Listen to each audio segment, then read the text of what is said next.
कर रहे हैं। दलित भाई बहनों को छांटा जाता है, दलित कह करके उन लोगों को पीड़ित बनाया जाता है कि ईश्वर है या नहीं है। ईश्वर है तो असली उनका स्वरूप क्या है कि सत्यार्थ प्रकाश हर हिंदुओं के घर में होगा, उसके कोई भी कन्वर्ट नहीं कर पाएगा। कोई वालों सूरज चांद कैसे मिटाओगे, अरे भगवा मिटाने वालों सूरज चांद कैसे मिटाओगे। हम अग्नि के पुजारी हैं, आग में हाथ कैसे लगाओगे। चराचर जगत सनातन है, चराचर जगत सनातन है, तुम ब्रह्मांड को कैसे मिटाओगे। नमस्ते, मैं प्रभाकर चौरसिया आप लोगों के बीच में आज बातें करने आया हूं कि हमारे हिंदू धर्म में जो शास्त्र हैं वो सब सतयुग में, त्रेता युग में, द्वापर युग में लिखे गए हैं और कुछ कलयुग के जो शास्त्र अपने से लिखे गए हैं उनमें राक्षसों का असली परिभाषा नहीं दिया गया है, जिसके कारण हमारे लोग भ्रमित हो पा रहे हैं कि असली राक्षस कौन है, राक्षस का पहचान नहीं हो पा रहा है। तो हमारे रामायण में, महाभारत में, भगवत गीता में ये तो सब लिखा गया है कि राक्षसों से युद्ध होता था। जब भी राम और कृष्ण निकले, परशुराम निकले, अपने अस्त्र शस्त्र के बिना कभी नहीं निकले। लेकिन आज हमें किस तरह से भ्रम में डाल करके हमारे अस्त्र शस्त्र छीन लिए गए हैं, हमारे जो अपनी सुरक्षा कवच है उसको हटा दी गई है। तो आजकल के मैं हमेशा कि सत्यार्थ प्रकाश पढ़ना क्यों जरूरी है। उसी सत्यार्थ प्रकाश को पढ़ करके हमारे पड़ोसी देश भारत में अनेकों वीर योद्धा जगे।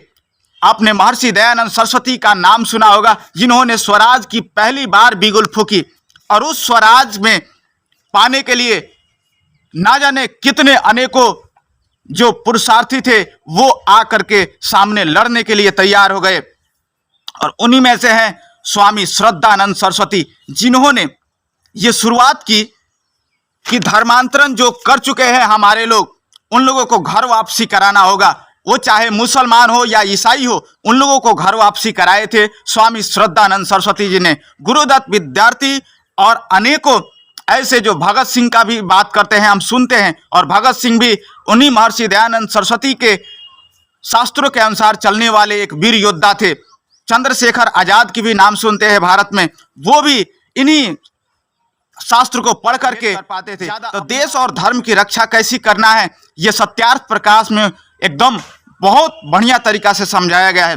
तो इसलिए मैं हमेशा सत्यार्थ प्रकाश का जोड़ देता हूं, हमेशा हर एक वीडियो में प्रमोट करता हूं, ताकि आप सत्यार्थ प्रकाश पढ़ पाएंगे तो उनसे आपको पता चल जाएगा कि इस कलयुग की महाविनाशकारी युग में हमें कैसे अपने आत्मरक्षा करना है, कैसे अपने बहन बेटियों का रक्षा करना है, कैसे अपने सनातन धर्म की रक्षा करना है। नहीं तो हमारे कुछ साधु संत ऐसे भी है कि बेमतलब की भाईचारे की बात कर करके अपने लोगों को दूसरे लोगों में कन्वर्ट होने पर मजबूर कर रहे हैं। दलित भाई बहनों को छांटा जाता है, दलित कह करके उन लोगों को पीड़ित बनाया जाता है।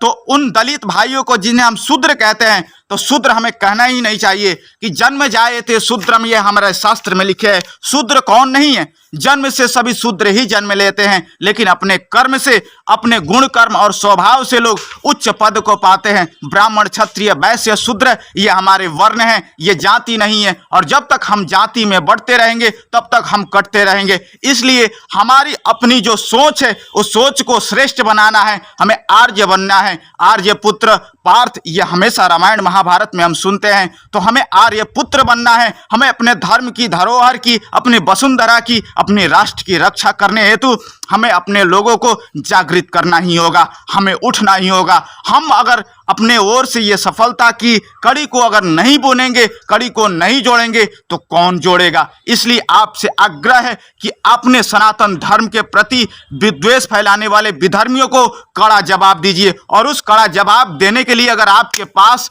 कोई भी एविडेंस नहीं है तो आप महर्षि दयानंद सरस्वती का लिखा हुआ सत्यार्थ प्रकाश जरूर पढ़िए। इसमें अनेकों धर्म की वाद विवाद की बातें भी लिखी गई हैं, नास्तिकता के बारे में भी लिखी गई है। ईश्वर है तो असली उनका स्वरूप क्या है, उन चीज़ों को जानने के लिए। और हमारी जो समस्याएं दिन प्रतिदिन बढ़ती जा रही है, भगवत गीता तो ऐसे ही अपने आप में एक मोटिवेशनल बुक है। भगवत गीता पढ़ करके हमें दृढ़ शक्ति मिल जाती है, लेकिन उसके अलावा भी आजकल जब भगवत गीता लिखी गई थी तो ये इतना विधर्मी और नहीं जन्मे थे। लेकिन आजकल की स्थिति कुछ और है, और आजकल के परिस्थितियों से जूझने के लिए, लड़ने के लिए, समझने के लिए हमें सत्यार्थ प्रकाश अनिवार्य फॉलो करना ही होगा। यति नरसिम्हानंद सरस्वती हो, चाहे जो भी क्रांतिकारी आप भारत में देखते हैं, नेपाल में देखते हैं, उन्होंने एक बार सत्यार्थ प्रकाश जरूर पढ़े हैं। तो सत्यार्थ प्रकाश एक ऐसी आग लगाने वाला पुस्तक है जो आपकी पाखंड रूपी संसार को जला करके नष्ट कर देता है, और उसी पाखंड को मिटाने के लिए हमें सत्यार्थ प्रकाश अनिवार्य रूप से पढ़ना ही होगा। इसलिए हम चाहते हैं कि सत्यार्थ प्रकाश हर घर तक पहुंचे, और हर घर में जब तक ये सत्यार्थ प्रकाश हर हिंदुओं के घर में होगा, उसके कोई भी कन्वर्ट नहीं कर पाएगा, कोई भी कन्वर्जन नहीं कर पाएगा, बल्कि जो पढ़ेगा वो भी घर वापसी करके फिर से सनातन धर्म को अपनाता है। इसलिए आप सत्यार्थ प्रकाश जरूर पढ़े। नमस्ते। अगर ये वीडियो आपको अच्छा लगा हो तो लाइक कीजिए और शेयर कीजिए, ताकि हमारे सारे सनातन बंधुओं में ये बात पहुंचे। और आपसे आग्रह है, चैनल पर अगर नए हैं तो इस चैनल को सब्सक्राइब जरूर करें। नमस्ते।